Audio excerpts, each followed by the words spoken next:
તો ગુજરાતી દાળ તો બધા ગુજરાતીઓના ઘરમાં બનતી જ હોય છે, પણ જો ક્યારેય રસોઈ બનાવવાની ઉતાવળ હોય કે પછી અચાનક મહેમાન આવી જાય કે પછી તમે મારી જેમ જોબ કરતા હોય અને ફટાફટથી રસોઈ અને ઘર મેનેજ કરવાનું હોય તો એકવાર આ રેસીપી જરૂરથી ટ્રાય કરજો। મારી ગેરંટી છે કે આ રેસીપી જોયા બાદ તમે દરરોજ આવી રીતે જ દાળ બનાવશો। તો આના માટે આપણે તુવેરની દાળને 5 મિનિટ સુધી ધોઈ અને ચોખ્ખા પાણીની અંદર પલાળવા રાખી દઈશું। ત્યારબાદ અહીંયા પર એક કુકરની અંદર થોડું તેલ એડ કરીશું, તેની અંદર રાઈ જીરાનો વઘાર કરીશું અને થોડા એવા અહીંયા પર શાકભાજી જોઈએ તો વઘારના જ શાકભાજી છે, તેમાં હું મરચું, મીઠો લીમડો, ડુંગળી, તેની સાથે થોડા એવા ખડા મસાલા, તેની સાથે આંબલી। તો ઘણા લોકો દાળની અંદર ડુંગળી નથી નાખતા, પણ એકવાર આ રીતે ડુંગળી નાખીને દાળ બનાવજો, ખૂબ જ સરસ અને યુનિક એવો ટેસ્ટ આવશે, ખાવામાં ખૂબ જ સરસ લાગશે। તો આ રીતે થોડા મસાલા અને ડુંગળીને આપણે ટ્રાન્સપરન્ટ થાય ત્યાં સુધી આપણે કૂક કરી લઈએ। અહીંયા પર મેં જે જીરું છે તે પાછળથી એડ કર્યું છે, કારણ કે સ્ટાર્ટિંગમાં એડ કરીએ તો જીરું બળી જાય, જેનો ટેસ્ટ મને નથી ગમતો। હવે અહીંયા પર ડુંગળી આપણી થોડી એવી સોફ્ટ થઈ જાય એટલે આપણે આની અંદર ટમેટું એડ કરીશું।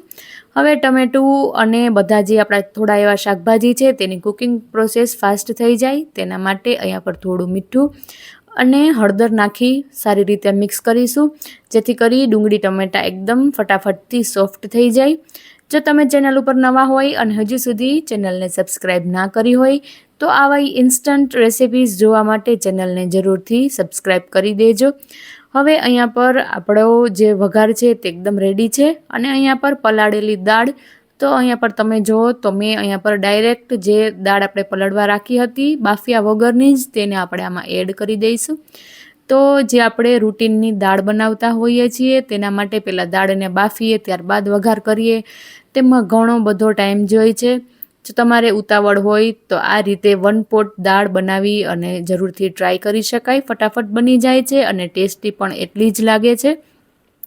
હવે અહીંયા પર સારી રીતે દાળને બાફી લીધી છે, અહીંયા પર તમે જુઓ તો દાળ એકદમ સારી રીતે બફાઈ ગઈ છે। હવે આપણે આને એકદમ સારી રીતે મિક્સ કરી લઈશું, બ્લેન્ડર હોય તો બ્લેન્ડરથી મિક્સ કરી લેવાનું।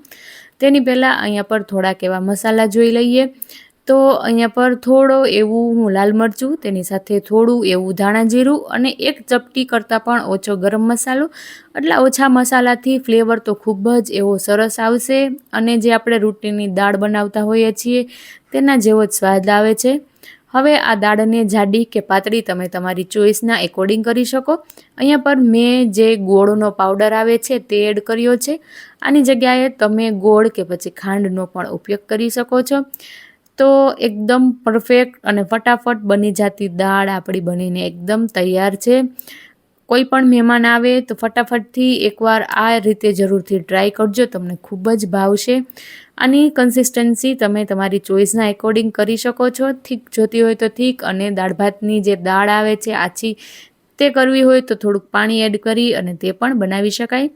તો આજની આ ઇન્સ્ટન્ટ રેસિપી તમને કેવી લાગી મને કોમેન્ટમાં જરૂરથી જણાવજો, અને રેસિપી તમે કયા સિટીમાંથી જોઈ રહ્યા છો તે પણ મને જરૂરથી જણાવજો।